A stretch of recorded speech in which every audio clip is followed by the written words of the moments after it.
प्रणाम विद्यार्थी मित्रों, यूट्यूब चैनल पर आप सबનું हार्दिक स्वागत છે અને આપ જોઈ રહ્યા છો મારી સાથે ગુજરાતી વ્યાકરણ। મિત્રો, અગાઉના એપિસોડમાં આપણે ચર્ચા કરી ચૂક્યા છીએ કે જુદા જુદા અર્થ ધરાવતા બે કે તેથી વધુ પદો જ્યારે જોડાય ત્યારે આપણે એને કહીએ છીએ સમાસ। દાખલા તરીકે આપણે વાત કરી માતા પિતા, माता पिता थयो समास। वृंदावन, वृंदावन तो थयो समास। आग गाड़ी तो आग गाड़ी थयो समास। तो आ जुदो जुदो अर्थ धरावता पदों बे के तेथी वधु पदों ज्यारे जोड़ाय छे त्यारे जे बने छे एने आपणे समास कह्यो, आने आपणे समास कह्यो। परंतु घणी वखत एवुं बने कि एक शब्द यानी कि एक पद अने ए ज पद ज्यारे बीजी वार जोड़ाय એટલે કે બીજી વાર ઉચ્ચારાય, એ જ શબ્દ જ્યારે બીજી વાર જોડાય ત્યારે એને શું કહેવાય? દાખલા તરીકે અહીંયા લખું છું ઘેર, અરે આ શબ્દની સાથે એ જ શબ્દ ફરીવાર જોડું છું ઘેર।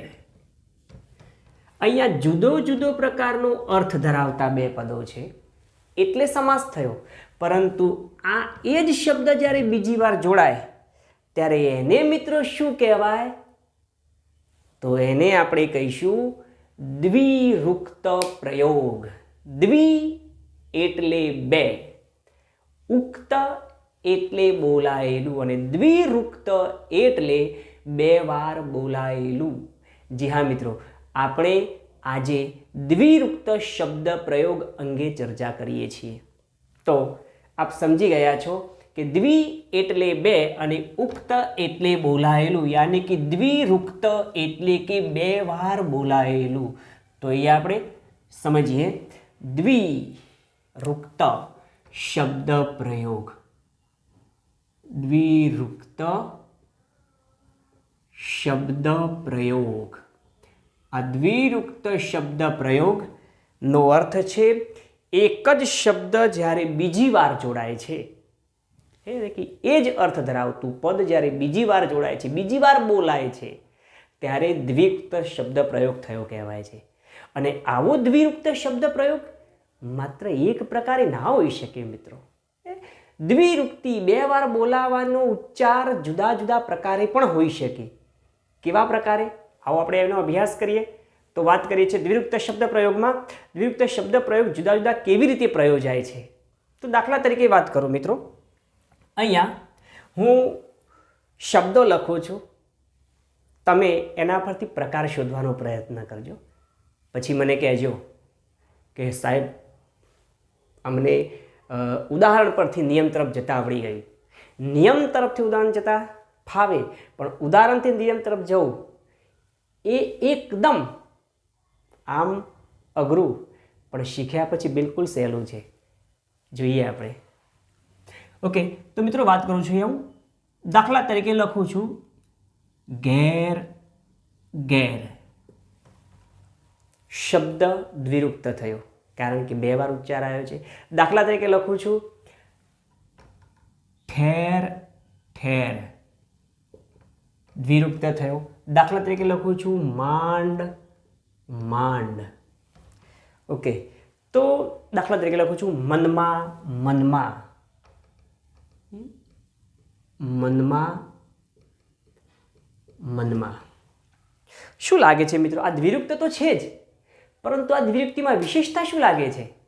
बस मित्रों ए ज विशेषता छे। हजू कहेता हो तो एक एक्जाम्पल लखी दो। दाखला तरीके ठेर ठेर, ठेर ठेर, ज्यां ज्यां, ज्यां ज्यां नजर मारी ठरे, यादी भरी त्या आपनी। दाखला तरीके पांच पांच, पांच पांच, गाम फरीने आव्यो परंतु साहेब तमारो मने क्याय पत्तो ना लाग्यो। दाखला तरीके। तो मित्रों अहींया मैं जेटला शब्दों लख्या छे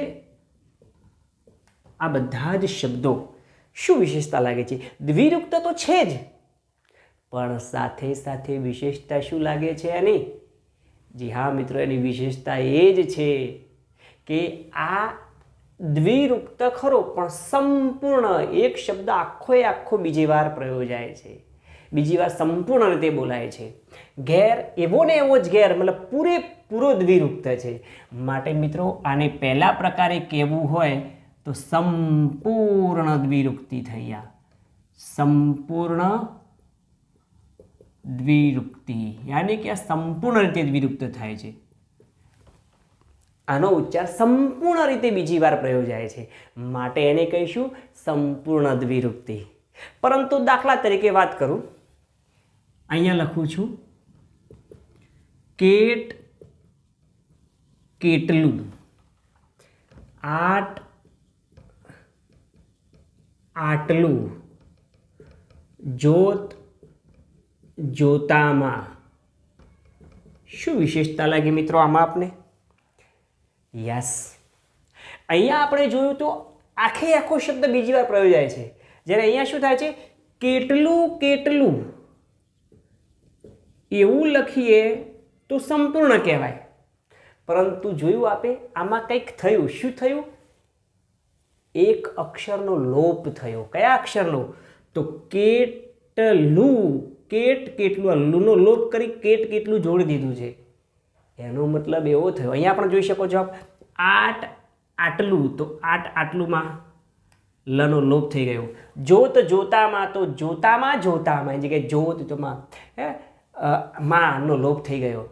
તો ઇન શોર્ટમાં મિત્રો આના પરથી આપણે કહી શકાય કે આ જે દ્વિરુક્તિ છે એમાં અક્ષરનો ક્યાંક લોપ થયો છે, અને પણ પાછો ક્યાંક થોડો ઘણો, પૂરેપૂરો નથી. માટે એને કહેવાય અમુક અંશના લોપવાળી દ્વિરુક્તિ. બીજા પ્રકારે દ્વિરુક્તિ કોઈ પણ અલગ અલગ પ્રકારે આવી શકે છે. એક પૂરેપૂરી પણ આવી શકે છે, ક્યાંક થોડી એકાદ અક્ષરનો લોપ થયો હોય એવી પણ આવી શકે છે, પણ એને પણ કહેવાય દ્વિરુક્તિ. એને પણ દ્વિરુક્તિનો પ્રકાર કહી શકાય. દાખલા તરીકે હવે લખીએ છીએ, અહીંયા લખી દઉં છું લોપવાળી દ્વિરુક્તિ. લોપવાળી દ્વિરુક્તિ. ઇન શોર્ટમાં મિત્રો મારે કહેવું એ છે કે દ્વિરુક્તિ પૂરેપૂરી પણ હોઈ શકે, દ્વિરુક્તિ લોપવાળી પણ હોઈ શકે, લોપવાળી પણ હોઈ શકે. તો આને આપણે લોપવાળી દ્વિરુક્તિ તરીકે ઓળખાવી શકીએ. સારું, ત્રીજા નંબરે વાત કરીએ. ચલો, અહીંયા હું કેટલાક શબ્દો લખું છું, જોજો તમે. થાગડ થીગડ, જોજો, થાગડ થીગડ. શું વિશેષતા લાગી આમાં? દ્વિરુક્તિ તો છે જ, મતલબ શબ્દનું બે વાર પ્રયોજન છે, બે વાર ઉચ્ચાર આવ્યો છે, માટે દ્વિરુક્ત તો થયો. પરંતુ વિશેષતાની વાત મિત્રો એ છે કે આ દ્વિરુક્તિમાં ફરક શું છે? તો અહીંયા થા છે, અહીંયા થી છે, બાકી બધું ટુ સેમ એક પ્રકારનું લખાણ છે, ઉચ્ચાર એક પ્રકારનો છે. ફક્ત ફરક આમાં છે. સારું, આમાં બી પાછો કયો ફરક છે તો જોઈએ આપણે. આમાં કયો ફરક છે? તો અહીંયા થની સાથે આ જોડાયેલો છે અને અહીંયા થની સાથે ઈ જોડાયેલો છે. શું ફરક પડ્યો? તો મિત્રો અહીંયા ફરક માત્ર આ અને ઈનો જ છે. આ અને ઈ એ શું છે? તો એ સ્વર છે. માટે મિત્રો કહી શકાય કે અહીંયા દ્વિરુક્તિ છે કરી, પણ થોડો ઘણો ભેદ છે, તફાવત છે. આ કયો ભેદ છે? તો આ સ્વરનો ભેદ છે. માટે એને કહી શકાય સ્વર ભેદવાળી દ્વિરુક્તિ. એવી જ રીતે દાખલા તરીકે હું વાત કરું, ફોર એક્ઝામ્પલ, બોલ્યું ચાલ્યું. બોલ્યું ચાલ્યું. શું લાગ્યું આમાં? દ્વિરુક્તિ તો છે જ. સારું, એમાં ફરક કયો છે? તો ફરક છે અહીંયા બ અને અહીંયા ચા, બો અને ચા, બાકી લ્યુ લ્યુ એક જ પ્રકારનો ઉચ્ચાર છે. સારું, ફરક શેમાં છે? તો બો અને ચામાં ફરક છે. બો અને ચા એ શું છે? તો મિત્રો અહીંયા જો કે સ્વર તો અહીંયા ભેદ છે જ, પણ એથી મોટો ભેદ કયો લાગે છે? સ્વરથી એ મોટો ભેદ છે, ડાયરેક્ટ દેખાય. સ્વર તો ઓલરેડી આત્મા છે. પ્રથમ એપિસોડમાં આપણે વાતચીત કરી ચૂક્યા છે કે સ્વર તો આત્મા છે, અને એનું ગ્રાહ્ય સ્વરૂપ બોડી કયું છે? તો એનું અક્ષર, એટલે એનું વ્યંજન. તો વ્યંજન એનું બોડી થયું. સારું, તો સીધો દેખાતો હોય એવો ફરક ડાયરેક્ટ જે દેખાઈ આવે છે ઉચ્ચારમાં, ડાયરેક્ટ સીધો જ, એવો કયો ફરક છે? તો એક બ અને ચનો. આ બ અને ચ એ શું છે મિત્રો? એ છે વ્યંજન, બાકી બધું જ એક સરખું છે. અહીંયા જે દ્વિરુક્તિ થઈ એમાં ફરક બે શબ્દોના મતલબ એક જ શબ્દના બે વાર ઉચ્ચાર કરવામાં માત્ર થોડો ફરક છે. ને ફરક કયો છે? માત્ર વ્યંજનનો. માટે એને કહી શકાય વ્યંજન ભેદવાળી દ્વિરુક્તિ. જી હા, અહીંયા આપણે ત્રીજા પ્રકારે એની દ્વિરુક્તિ થઈ શકે, સ્વર તથા વ્યંજન ભેદવાળી દ્વિરુક્તિ. એટલે કે દ્વિરુક્તિમાં સ્વર કે વ્યંજનનો ભેદ પણ હોય અને હોઈ શકે તો પણ એને દ્વિરુક્તિ જ કહેવાય. કારણ કે શબ્દ અથવા એનો ઉચ્ચાર બીજી વાર પ્રયોજાયો છે ને જ્યારે બીજી વાર એક જ શબ્દ ઉચ્ચારાય છે ત્યારે એને મિત્રો દ્વિરુક્તિ કહેવાય. જી હા, દ્વિરુક્તિની વાત કરી રહ્યા છીએ આપણે. દાખલા તરીકે શબ્દો લખીએ, થાગડ થીગડ, થાગડ થીગડ. દાખલા તરીકે લખીએ સાફ સૂફ. તો એ શું ફરક છે? આ અને ઉ શું ભેદ છે મિત્રો? સ્વરનો. અહીંયા આ અને શું ભેદ છે? સ્વરનો ભેદ છે. તો અહીંયા વાત કરીએ, ચલો ઠીક ઠાક, ઠીક ઠાક. અહીંયા મેં જેટલા શબ્દો લખ્યા મિત્રો એ બધામાં માત્ર ને માત્ર સ્વરનો જ ફરક છે. માટે એને કહેવાય સ્વર ભેદવાળી દ્વિરુક્તિ. જ્યારે કેટલાક શબ્દો બીજા લખું છું, દાખલા તરીકે બોલ્યું ચાલ્યું, બોલ્યું ચાલ્યું. શું ફરક આવ્યો? તો બ અને ચનો યાની કે વ્યંજનનો ભેદ આવ્યો. દાખલા તરીકે અખળ ડખળ, બધું અખર ડખળ કરી નાખ્યું. હે અખર ડખળ. તો અહીંયા અ અને ડ મતલબ વ્યંજન સીધો ભેદ દેખાઈ આવે છે. એટલે એકમાં સ્વર છે પણ એકમાં વ્યંજન છે. વ્યંજનની ગણતરી પહેલી લઈએ આપણે, કારણ કે એ બોડી સ્વરૂપ છે, સીધું દેખાય એવું સ્વરૂપ છે. શરીર આખું ડાયરેક્ટ દેખાય. આત્મા જોતા આત્માની ઓળખ કરતા વાર લાગે. અરે શું વાત કરો છો? મહાપુરુષો કેટલા પ્રયત્નો પછી આત્માની ઓળખાણ કરી શક્યા છે. ત્યારે તો મીરાબાઈએ કહ્યું છે કે તારા આત્માને ઓળખ્યા વિના રે લક 84 નહીં મટે રે. આત્માને ઓળખવું બહુ દૂરની વાત છે. પહેલાં આપણે શરીર ઓળખી લે તો એ પૂરતું છે. તો એ વાત કરીએ છીએ અખર ડખર. શેનો ભેદ છે મિત્રો? વ્યંજન ભેદ છે. સારું, દાખલા તરીકે વાત કરીએ, લીંપ્યું ઘૂંપ્યું, લીંપ્યું ઘૂંપ્યું. ઓકે, તો લીંપ્યું ઘૂંપ્યું પણ શું થયું? અહીંયા લ અને કનો ફેર છે. શું છે? રમણ ભમણ, જિંદગી કરી નાખી મારી રમણ ભમણ. તો ર અને મનોભર છે, વ્યંજન ભેદ છે. માટે કહી શકાય વ્યંજન ભેદ.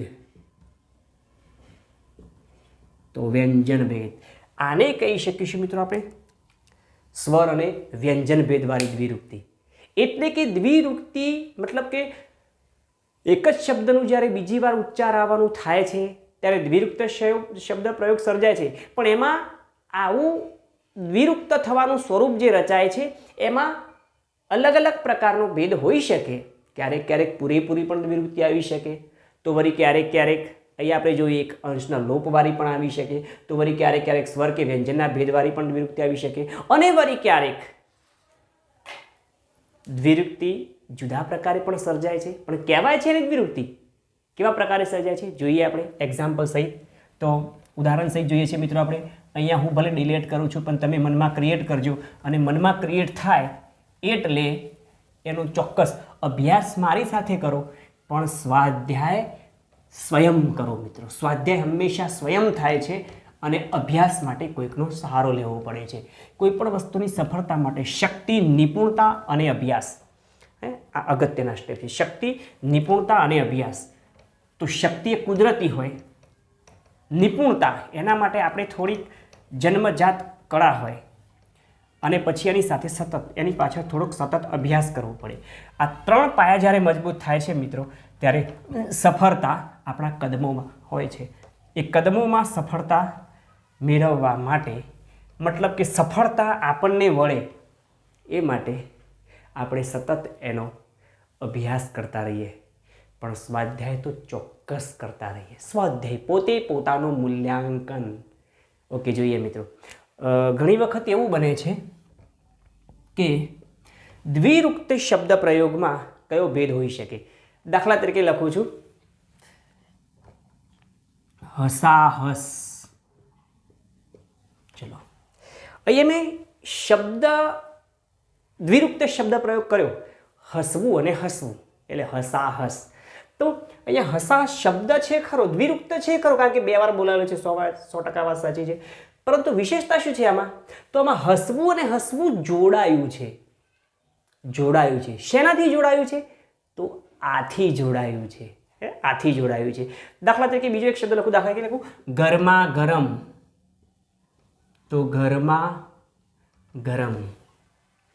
દાખલા તરીકે લખું દોડા દોડી. દોડા દોડી. મિત્રો, આ બધા શબ્દો તમે જોઈ શકો છો શું છે? જોડાયા છે. જોડાવાની ક્રિયાને વ્યાકરણિક ભાષામાં કહેવાય મિત્રો સંયોજન. માટે આમાં કોઈક પ્રકારના અને સંયોજન જે જોડે એને સંયોજક કહીએ છીએ આપણે.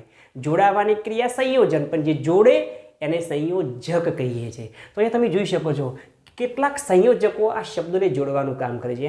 હસવું અને હસવું તો હસાહસ તો આથી જોડાયા, ગરમા ગરમ તો આથી જોડાયા, દોડા દોડી તો આથી જોડાયા. તો મિત્રો, ઇન શોર્ટમાં મારે કહેવું છે આ શું છે? સંયોજકવાળી દ્વિરુક્તિ. સંયોજકવાળી દ્વિરુક્તિ. સંયોજકવાળી દ્વિરુક્તિ. ઓકે, સંયોજકવાળી દ્વિરુક્તિમાં અહીંયા આથી જોડાયા છે, પણ ફક્ત આથી જોડાય એવું ફરજિયાત નથી. જોડાવાની ક્રિયા, સંયોજન થવાની ક્રિયા કોઈ પણ પ્રકારના સ્વરથી થઈ શકે છે. દાખલા તરીકે ગામે ગામ. બોલો, શેનાથી થયું સંયોજન?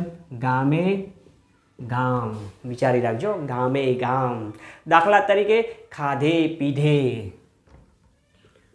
ખાધે પીધે. ચોખ્ખે ચોખ્ખું. શેનાથી જોડાય છે? એ ચોખ્ખું અને ચોખ્ખું તો ચોખ્ખે ચોખ્ખું. ગામે ગામ. ગામ અને ગામ તો ગામે ગામ, એથી જોડાયું. ખાધે પીધે તો એથી જોડાયું. તો આને પણ કહેવાય મિત્રો સંયોજકવાળી દ્વિરુક્તિ. પણ અહીંયા સંયોજક કયો થયો? એ. પહેલામાં કયો થયો? આ.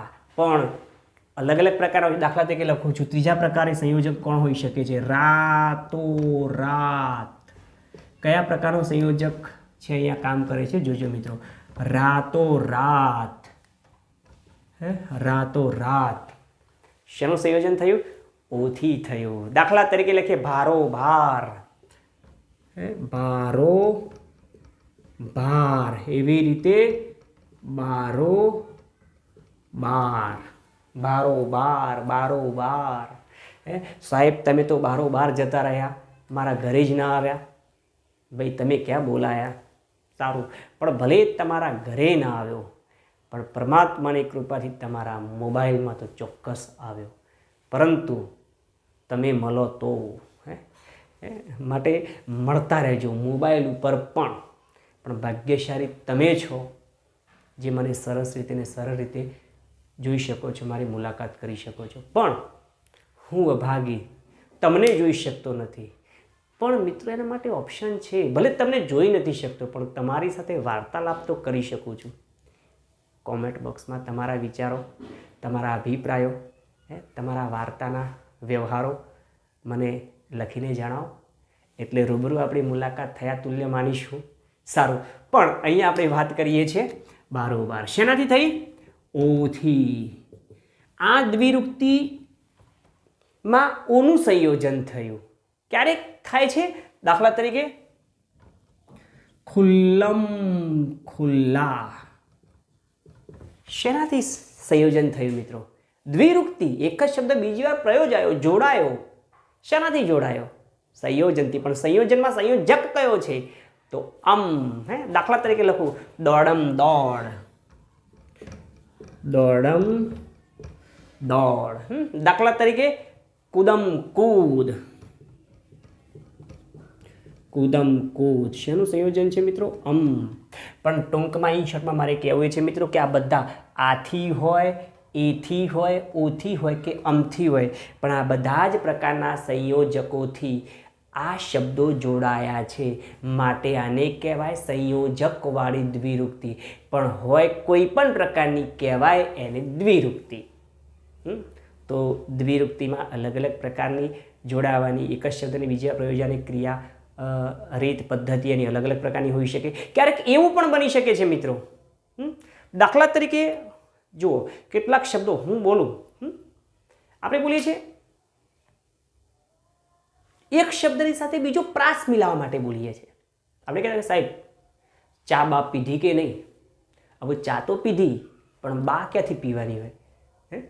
તો ચાની સાથે બા બોલી ગયા, દ્વિરૂક્તિ થઈ.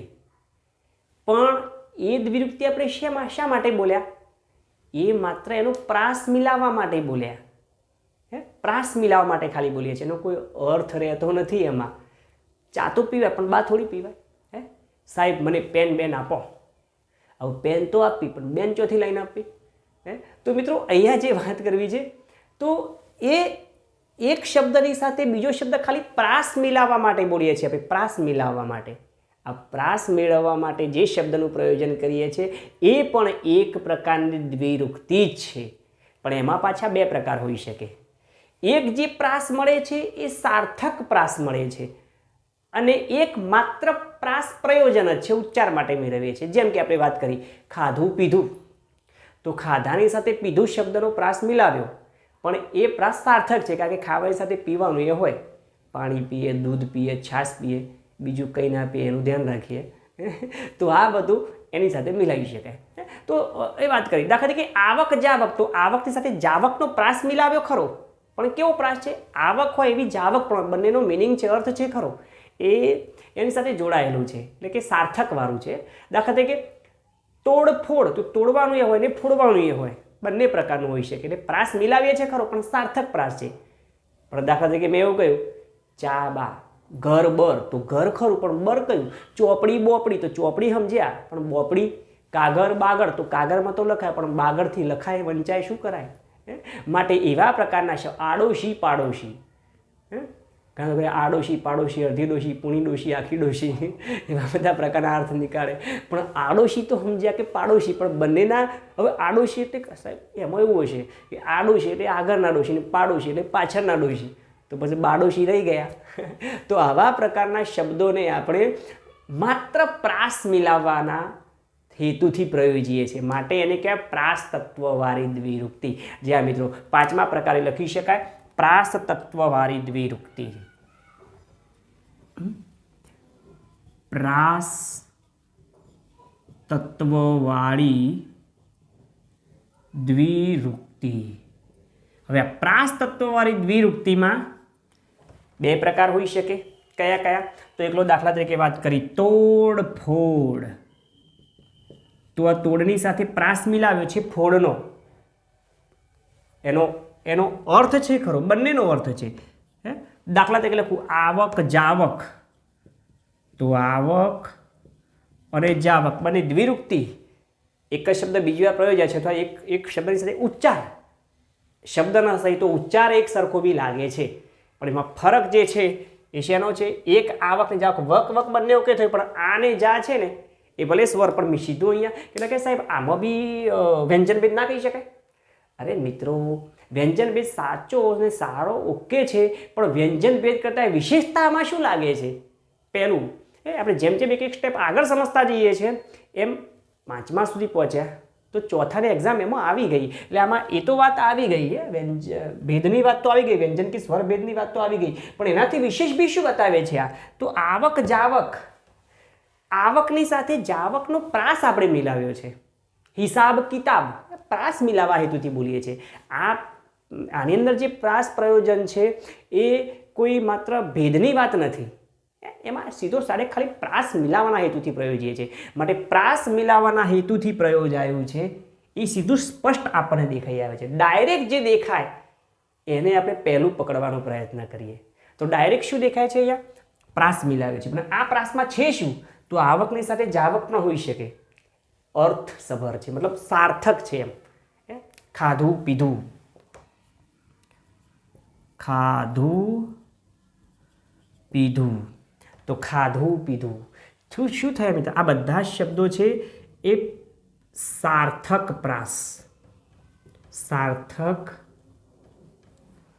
પ્રાસ છે, મતલબ અર્થના પ્રાસ છે, મતલબ બંને શબ્દોનો અર્થ ક્યાંક છે સાર્થક રૂપવાળા છે, એટલે સાર્થક રૂપ ધરાવતા, સાર્થક રૂપ ધરાવતી દ્વિરૂક્તિ, ધરાવતી દ્વિરૂક્તિ છે.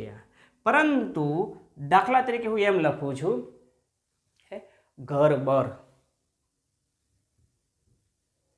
ઘર બર, તો ઘર બરાબર છે પણ બર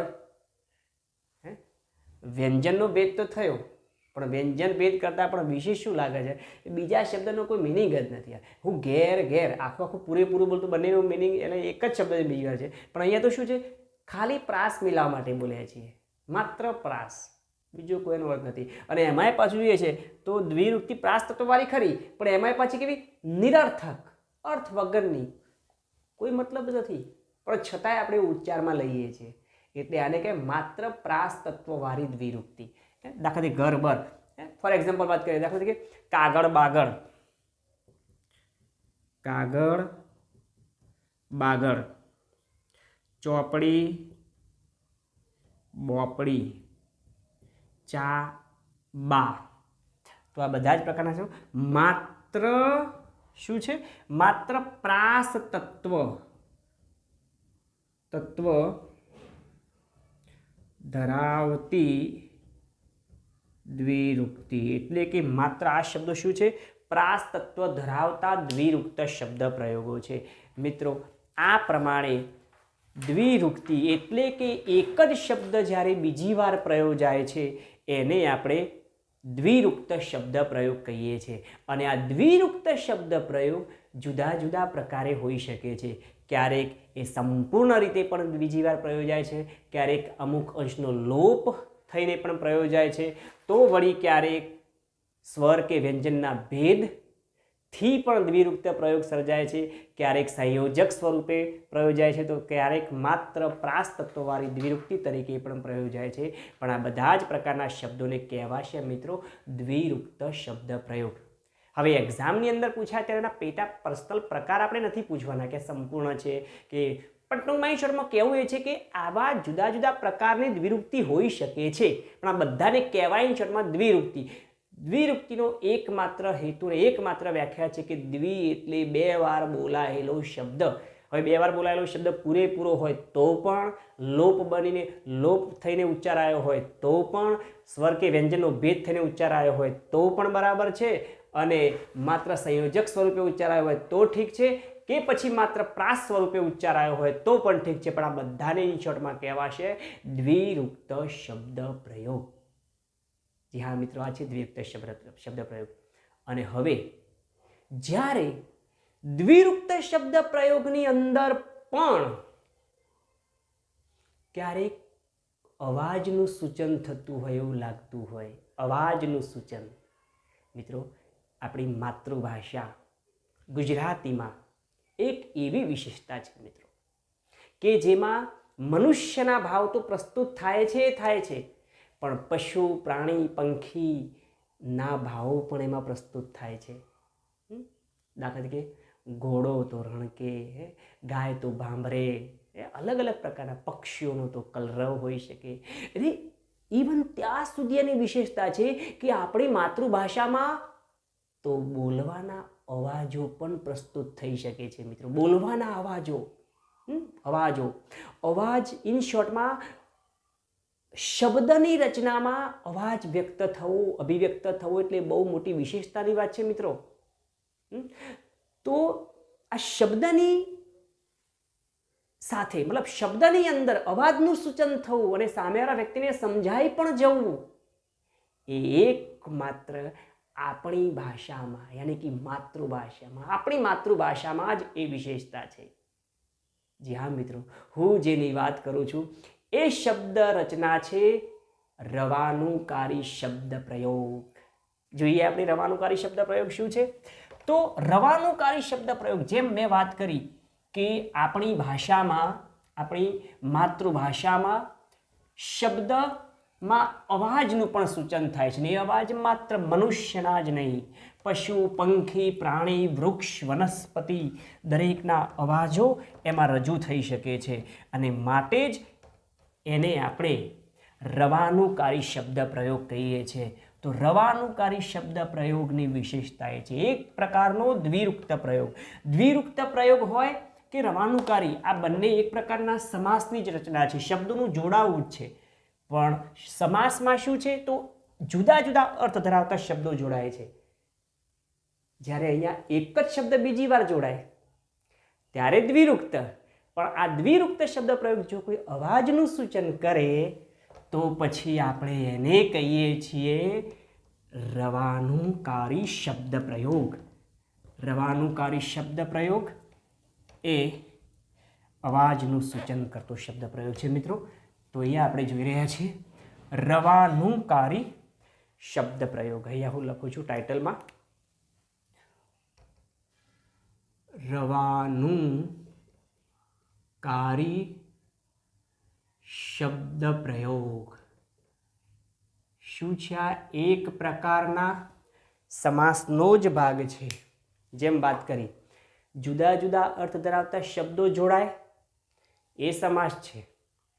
એક જ શબ્દ જ્યારે બીજી વાર પ્રયોજાય તો એ દ્વિરુક્ત છે. પરંતુ આ શબ્દ, દ્વિરુક્ત શબ્દ જ્યારે કોઈ અવાજનું સૂચન કરતો હોય ત્યારે એને રવાનુકારી શબ્દ પ્રયોગ કહેવાય. રવ એટલે અવાજ, અનુકારી પ્રસ્તુત કરતા, અભિવ્યક્ત કરતા. ટૂંકમાં કહી શકાય કે અવાજની અભિવ્યક્તિ કરતા શબ્દો એટલે રવાનુકારી શબ્દો, અવાજની અભિવ્યક્તિ કરતા શબ્દો. તો દાખલા તરીકે મિત્રો વાત કરું, ફોર એક્ઝામ્પલ લખું છું. હવે આની વ્યાખ્યા હું બોલી ગયો છું અને સ્ક્રીન ઉપર તમને લખેલી પણ દેખાશે, એટલે એને હું અહીંયા ફરીથી રિપીટ કરતો નથી, લખીને બોલીને 3-4 વાર કરીશ. પરંતુ તમારે લખવાની અનુકૂળતા માટે મેં સ્ક્રીન પર દર્શાવેલી છે. ભગવાનની કૃપાથી એને ચોક્કસ અભ્યાસ કરવાનો અને સ્વાધ્યાય કરવાનો ચોક્કસ પ્રયત્ન કરજો મિત્રો. જો એ વાત કરીએ, દાખલા તરીકે વાત કરું છું મિત્રો, રવાનુકારી શબ્દ પ્રયોગ કેવા પ્રકારે હોઈ શકે? ખળખળ. તો ખળખળ એ શું છે મિત્રો? ખળખળ એક શબ્દ બીજી વાર જોડાય એટલે સમાસ તો ખરો, પણ સમાસમાં એ પાછું શું છે? ખળ અને ખળ. એક જ શબ્દ બીજી વાર પ્રયોજાય એટલે દ્વિરુક્ત થયો. પણ દ્વિરુક્ત બી પાછું શેનું સૂચન કરે છે? તો કોઈક અવાજનું સૂચન કરે છે. શેનો અવાજ? નદીના વહેવાનો અવાજ. નદી વહે ખળખળ, ઢોલ વાગે ઢમઢમ, પાયલ બાજે છમછમ, પાણી ટપકે ટપ ટપ, વહુ કરે ટક ટક, અને એ સાંભળી સાસુ કરે કચકચ. હોઈ શકે આવું બધું? પણ ટૂંકમાં આ બધાની અંદર શું સૂચવાય છે? અવાજ સૂચવાય છે. એટલું ને, આ તો મનુષ્યની વાત કરી, પણ સજીવને પાણીનું ટપકવું એ પણ અવાજમાં વ્યક્ત થઈ શકે. પંખીઓનો કલરવ, તો કલરવ રવાનુકારી શબ્દ થયો. પાંદડાઓનું મરમર, જંગલમાં મને પાંદડાઓનો મરમર મીઠો લાગે છે. મરમર અવાજ છે. શેનો? પાંદડાઓનો અવાજ છે. તો મિત્રો, આપણી ભાષાની વિશેષતા છે કે એમાં પશુ, પંખી, પ્રાણી, વૃક્ષ, વનસ્પતિ, મનુષ્ય, સજીવ, નિર્જીવ બધાનો જ અવાજ સૂચવાય છે. બીજી કોઈ પણ ભાષામાં આવું નહીં શકે. ઇંગ્લિશમાં અવાજ નહીં વ્યક્ત કરી શકો, ટ્રાય કરજો. નહીં તો પછી ઇંગ્લિશમાં આપણે ગીતો ભણે, નદી કિનારે નાળિયે રીરે ભાઈ નાળિયે રીરે. ઇંગ્લિશમાં શું? રિવર બેંક બ્રધર કોકોનેટ ડીરે બ્રધર કોકોનેટ ડીરે. કેટલાક અમારા ગુજરાતી વીરાઓ આવી રીતે એની પ્રસ્તુતિ કરે. પ્યોર ગુજરાતીમાં ઇંગ્લિશ પ્રસ્તુતિ. એટલે ગુજરાતીઓ ક્યાંય પાછા ન પડે. ટૂંકમાં કહેવું એ છે મિત્રો મારે કે અહીંયા અવાજનું સૂચન કરતા શબ્દો, અવાજનું સૂચન કરતા શબ્દોને આપણે અહીંયા લખીએ નદી વહે ખળખળ. તો આ ખળખળ અવાજ થયો. ખળખળ અવાજ થયો. દાખલા તરીકે વરસાદનું વરસવું. તો વરસાદ કેવી રીતે વરસે છે? વરસાદ વરસે રીમઝીમ. વરસાદ વરસે રીમઝીમ. રીમઝીમ નહીં પણ રીમઝીમ. રીમઝીમ વરસાદ, વરસવો. રીમઝીમ કે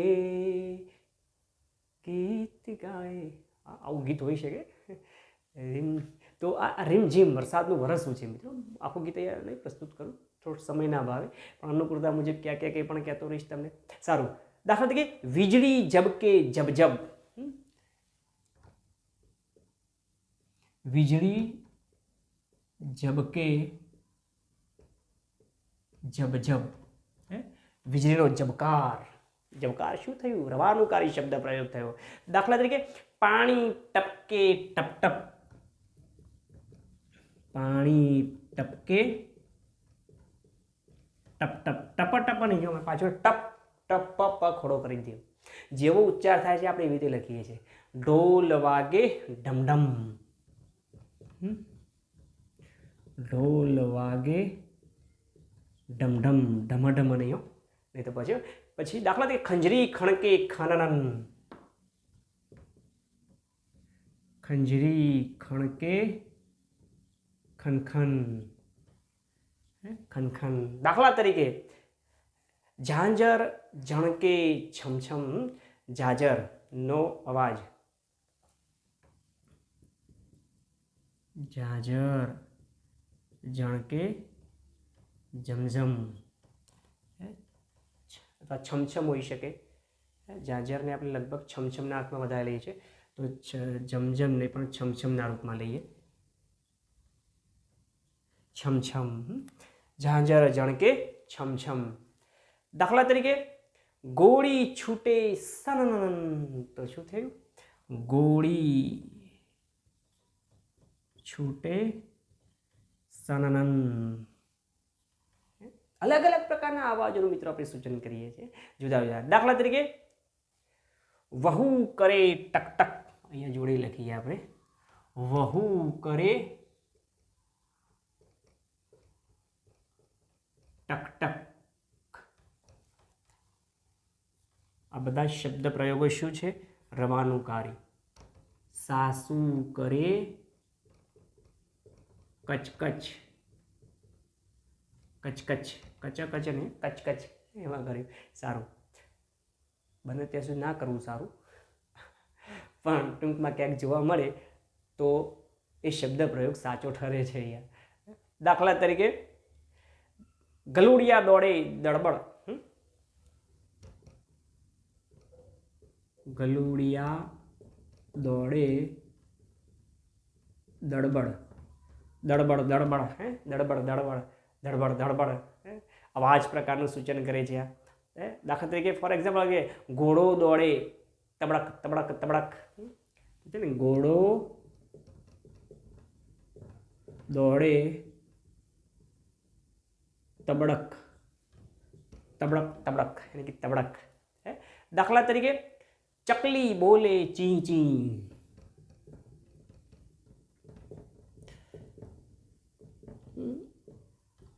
કવિ મીન પ્યાસીની રચના છે. કબૂતરોનું ઘૂ ઘૂ ઘૂ, કોયલ કુંજે કુ કુ કુ, ચકલા ઉંદર ચૂ ચૂ ચૂ, છછુંદરોનું છું છું છું, કબૂતરોનું ઘૂ ઘૂ ઘૂ. કવિ મીન પ્યાસીની રચના છે. અનુકૂળતા મુજબ આપણે એની પણ ચર્ચા કરીશું અગાઉ. પણ અહીંયા હાલ શેનું સૂચન થયું? તો પંખીઓનું સૂચન થયું, ક્યાંક જીવજંતુઓનું, ક્યાંક છછુંદરાઓનું સૂચન થયું, અવાજનું સૂચન થયું. માટે લખીએ કબૂતર કરે ઘૂં ઘૂં. કબૂતર કરે ઘૂં ઘૂં. ચકલી બોલે ચી ચી. છછુંદરા કરે છું છું. છછુંદરા કરે છું છું. છછુંદરા કરે છું છું. કોયલ કુંજે કુંકુ. કોયલ કુંજે કુંકુ. દાખલા તરીકે વાત કરીએ, ફોર એક્ઝામ્પલ પવન કરે શું શું. પવન સુસવાટા મારે છે. પવન કરે શું શું. અહીંયા લખી દઈએ આપણે થોડાક શબ્દો. પવન કરે શું શું શું શું અવાજ પવનનો રજૂ કરીએ છીએ આપણે ઘણી વખતે. દાખલા તરીકે પંખીઓનો કલરવ, પંખીઓનો કલરવ, તો કલરવ રવાનુકારી. દાખલા તરીકે પાંદડાઓનું મરમર, પાંદડાઓનું મરમર. તો આ થયા મિત્રો રવાનુકારી શબ્દ પ્રયોગ. ઘણા બધા શબ્દ પ્રયોગો છે પણ એ શર્ટમાં અગત્યના ખાસ મેં તમને વાત કરી એની વિશે લખ્યા આપણે. સારું મિત્રો, એક્ઝામની અંદર પૂછાવાની રીત કોઈ પણ પ્રકારની હોય. દાખલા તરીકે એમ કહ્યું હોય કે નીચેનામાંથી રવાનુકારી અને દ્વિરુક્ત શબ્દ પ્રયોગનું વર્ગીકરણ કરો, મતલબ જુદા પાડો. હવે શબ્દો અલગ અલગ પ્રકારના આપેલા છે. માતા પિતા શેમાં આવશે? દ્વિરુક્તિમાં. ખળખળ તો શેમાં આવશે? રવાનુકારીમાં. ઢમઢમ તો શેમાં આવશે? રવાનુકારીમાં. વૃંદાવન તો શેમાં આવશે? સમાસમાં. ઓકે, સમાસમાં. સારું, એની શર્ટમાં કહેવું એ છે મારે કે દ્વિરુક્ત શબ્દ પ્રયોગ. ફોર એક્ઝામ્પલ વાત કરીએ આપણે એમાં દ્વિરુક્તિમાં તોડફોડ તો શેમાં આવશે? રવાનુકારી શબ્દ દ્વિરુક્તિમાં. તો આ પ્રકારે મિત્રો જે અવાજનું સૂચન કરતા શબ્દ જેટલા દેખાય બધા આપણે રવાનુકારીમાં લખીએ છીએ, અને જે માત્ર દ્વિરુક્તિ બે વાર ઉચ્ચારાયેલા છે, ખાલી પ્રયોજન છે, ઉચ્ચારણનો ખાલી હેતુ દ્વિરુક્તિનો છે, એને કહીશું આપણે દ્વિરુક્તિ શબ્દ પ્રયોગ. અને સમાસમાં શું છે? તો બે જુદા જુદા પ્રકારના અર્થ ધરાવતા શબ્દો જોડાય એને આપણે સમાસ કહીએ છીએ. એ જ શબ્દ જ્યારે બીજી વાર પ્રયોજાય એને દ્વિરુક્તિ કહીએ છીએ. પણ જો એ જ શબ્દ કોઈ અવાજનું સૂચન કરે તો લખી શકાય છે એને રવાનુકારી શબ્દ પ્રયોગ. વાક્યમાં પૂછવાની પદ્ધતિ, સવાલમાં પૂછવાની રીત કોઈ પણ હોઈ શકે. વાક્ય રચનામાં પૂછાયું કે નીચેનામાંથી રવાનુકારી શબ્દ પ્રયોગ શોધો. દાખલા તરીકે નદી ખળખળ વહે છે, તો ખળખળ નીચે અંડરલાઈન કરીને લખી શકાય કે આ રવાનુકારી શબ્દ પ્રયોગ છે. તો મિત્રો પૂછાવાની રીત કોઈ પણ હોય, સવાલ પૂછાવાની રીત, પણ જવાબ આપણી ફોર્મેટમાંથી આવશે. અહીંયા આપણે જે ફોર્મેટ પ્રસ્તુત કરી છે એમાંથી આવશે. માટે ચોક્કસથી કહું છું મિત્રો કે અહીંયા આપણે જે પણ વસ્તુનો અભ્યાસ કરીએ છીએ એના સ્વાધ્યાય માટે આપણે એને લખવાનો પ્રયત્ન કરીએ. કારણ કે આ ચિંતન, આ અભ્યાસ, આ વ્યાકરણિક મુદ્દાઓ માત્ર પ્રાથમિક, માધ્યમિક કે ઉચ્ચતર માધ્યમિક માટે જ નથી, એ સ્પર્ધાત્મક કસોટીઓમાં પણ ઉપયોગી છે. અરે એ ઉપયોગી છે, એ આપણને તો ઉપયોગી છે પણ આપણા આવનાર સમયને પણ ઉપયોગી છે, આપણા બાળકોને, આપણા ભાઈ બહેનોને માટે પણ ઉપયોગી થઈ પડશે. એટલે જ કહું છું કે એનું સ્વાધ્યાય, એની સ્પેશિયલ આપણે નોટ બનાવવાનો પ્રયત્ન કરીએ, લખવાનો પ્રયત્ન કરીએ, સાચવવાનો પ્રયત્ન કરીએ. કારણ કે આપણે મિત્રો માતૃભાષાને વાલ કરીએ છીએ, અને માતૃભાષાનો વાલ એ જ આપણા માટેનો મુખ્ય ધ્યેય, મુખ્ય હેતુ છે. તો મિત્રો આ પછી વચન વ્યવસ્થા શું છે, લિંગ વ્યવસ્થા શું છે, અલંકાર શું છે, છંદ શું છે, આ વ્યાકરણિક તમામ મુદ્દાઓની ચર્ચા, એનું ચિંતન, એનો અભ્યાસ કરવા માટે જોતા રહો મારી સાથે ગુજરાતી વ્યાકરણ. મળી આવતા અંકે ત્યાં સુધી બધાને ફરી એકવાર પ્રણામ. અને જે મિત્રોએ હજી સુધી ચેનલને સબસ્ક્રાઈબ ન કરી હોય તો ચોક્કસથી સબસ્ક્રાઈબ કરી લેજો. ગમે તો લાઈક કરજો, અને રાષ્ટ્રની સેવા માટે, રાષ્ટ્રના નિર્માણ માટે, એકબીજાને ઉપયોગી થવા માટે ચોક્કસ તેને શેર કરવાનો પ્રયત્ન કરજો મિત્રો.